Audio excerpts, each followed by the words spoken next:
If you look at the way retailers engage with customers online, your browsers have cookies, so that means that when you go to a retailer's website online, the retailer knows exactly who you are, so they can make recommendations and engage with you and say, hey, welcome back. In a physical environment, in a concrete store, the retailer doesn't know who you are. So you arrive in the store and you're completely anonymous. So what we do is we use the Wi-Fi network. More and more people use Wi-Fi when they go into a retailer. And we use the Wi-Fi network to, in effect, recognise the customer and then allow the retailer to be able to engage with the customer via SMS, via push alerts, etc., to tell the customer about the offers that we think the customer would be interested in. Okay, so is this only interesting for retailers, or what other kind of industries could work with proximity marketing? We're a bit like, to use an English expression, we're a bit like kids in a sweet shop. Ultimately, it applies to most different industries. So anywhere where a company has a customer and wants to recognise and engage with that customer, it works. So as well as retailers, it could be hotels, it could be restaurants, it can be railway stations, airports, anywhere where people spend a certain amount of time, they have a tendency to spend money, and the customer wants to be able to welcome them and hopefully encourage them to spend more money.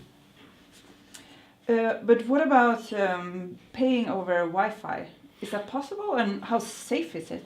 So we're not looking at paying. All we're doing is we're trying to deliver the best possible experience to the customer to get them to buy things, but buy things in the normal shopping experience. So we recognise you when you come into the store and say, this is someone who likes green tea, and we know that we've got a special deal on for green tea. So we'll say, hey, welcome to our store.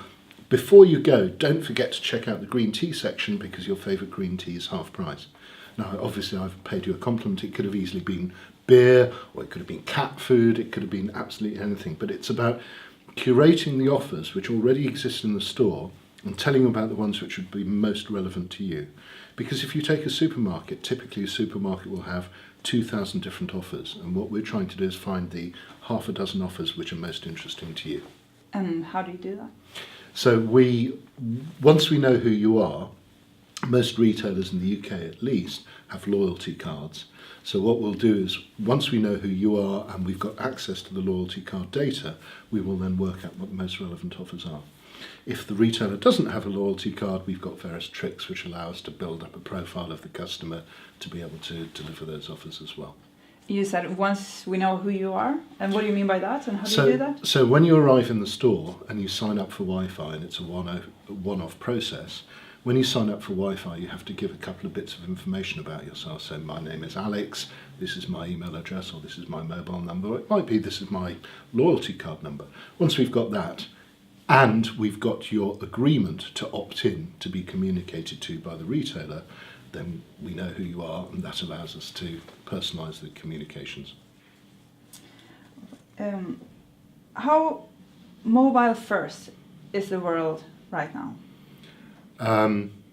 It's totally mobile first. So the first device people look at when they get out of bed, or before they get out of bed, is their mobile phone.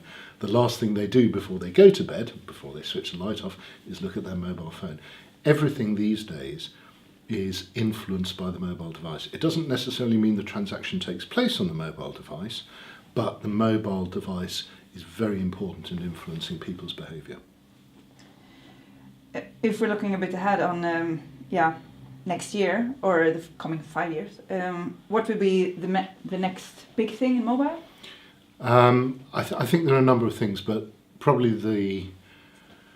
the thing which will have most influence on people's behaviour and the way technology is rolled out is the use of location. So at this stage, if you look at people's mobile sites, they tend to be pretty static.